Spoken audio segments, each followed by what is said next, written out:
Vote चोरी, EVM और पैसा, हर हार के बाद यही आरोप। लेकिन सवाल यह है कि अगर वोट चोरी हो रही है तो पकड़ में क्यों नहीं आ रही है, सबूत क्यों नहीं मिल पा रहा है। महाराष्ट्र और अरुणाचल प्रदेश के लोकल बॉडीज इलेक्शन के रिजल्ट्स ने एक बार फिर विपक्ष को आईना दिखा दिया है। जहां एक तरफ कांग्रेस और पूरा विपक्ष वोट चोरी के आरोपों पर अटका हुआ है, वहीं दूसरी तरफ बीजेपी अपने सहयोगियों के साथ मिलकर केंद्र और राज्यों के बाद अब लोकल बॉडीज पर भी अपना परचम लहराना शुरू कर चुकी है। केरल के शहरी इलाकों में लोकल बॉडी चुनाव में बेहतरीन प्रदर्शन के बाद अब नंबर आया महाराष्ट्र और अरुणाचल प्रदेश का, जहां बीजेपी और उसके गठबंधन ने ऐतिहासिक जीत दर्ज की है। महाराष्ट्र में तो ठाकरे ब्रदर्स का सुपड़ा साफ हो गया है, वहीं अरुणाचल प्रदेश में कांग्रेस एक एक सीट के लिए तरस कर रह गई है। नमस्कार, मैं हूं विकास शर्मा और आप लोग देख रहे हैं खरी खरी। महाराष्ट्र के नगर परिषद और नगर पंचायत चुनाव में महायुति यानी बीजेपी गठबंधन को बंपर जीत मिली है। कुल 288 निकायों में चुनाव हुए, जिनमें 246 नगर परिषद के और 42 नगर पंचायतों के इलेक्शन थे। इनमें से 207 सीटों पर महायुति यानी बीजेपी गठबंधन ने बंपर जीत हासिल की है। अगर पार्टीवार इस आंकड़े को हम देखें तो बीजेपी का जीत का आंकड़ा जो है वो 177 सीटों पर पहुंच जाता है। एकनाथ शिंदे की शिवसेना ने 53 और अजीत पवार की एनसीपी ने 37 सीटें जीती हैं, यानी कुल मिलाकर 207 सीटों का बंपर प्रचंड बहुमत इन्होंने हासिल किया है। वहीं विपक्षी महाविकास आघाड़ी की बात करें, जिसमें शिवसेना यूबीटी है, जिसमें कांग्रेस है और जिसमें शरद पवार की एनसीपी भी शामिल है, कुल मिलाकर 44 सीटों पर सिमट गई है।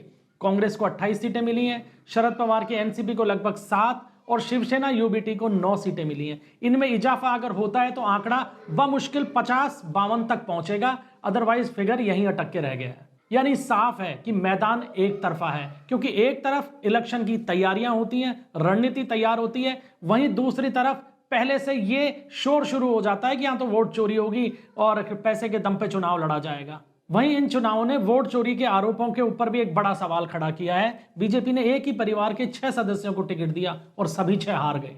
ऐसा क्यों हुआ? अगर वोट चोरी होनी थी तो कोई तो जीतता। इसके अलावा इन्हीं चुनावों में गढ़चिरौली के वार्ड नंबर 4 में बीजेपी उम्मीदवार सिर्फ 1 वोट से हारा है।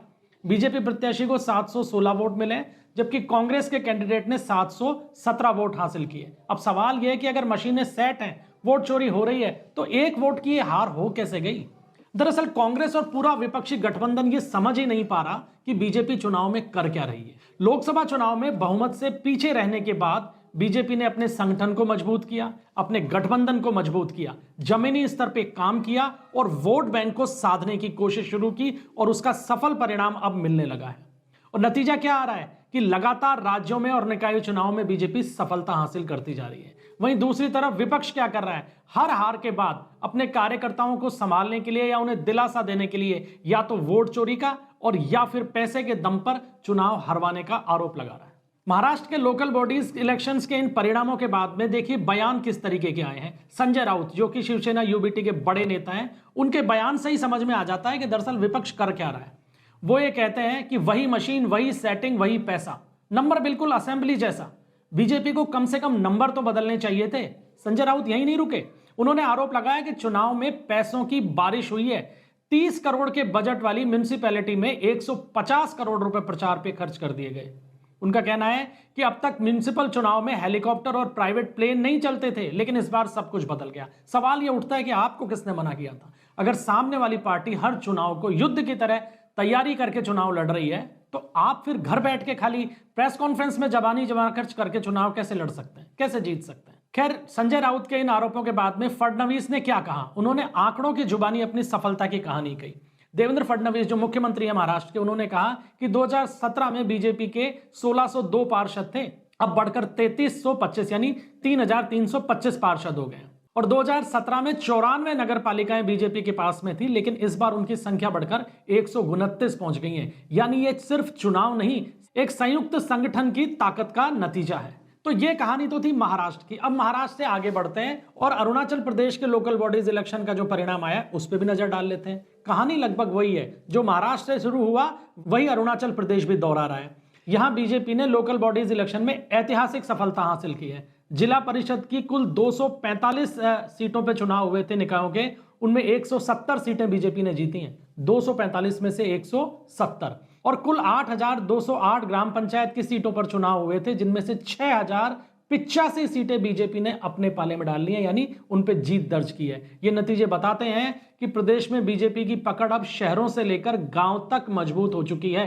अब कांग्रेस को और बाकी विपक्ष को क्या मिला, इसके ऊपर तो अब बात करना ही बेकार है, क्योंकि जब 8000 में से लगभग 6000 का आंकड़ा बीजेपी के पास है तो बाकी इन सब के लिए बचता क्या है।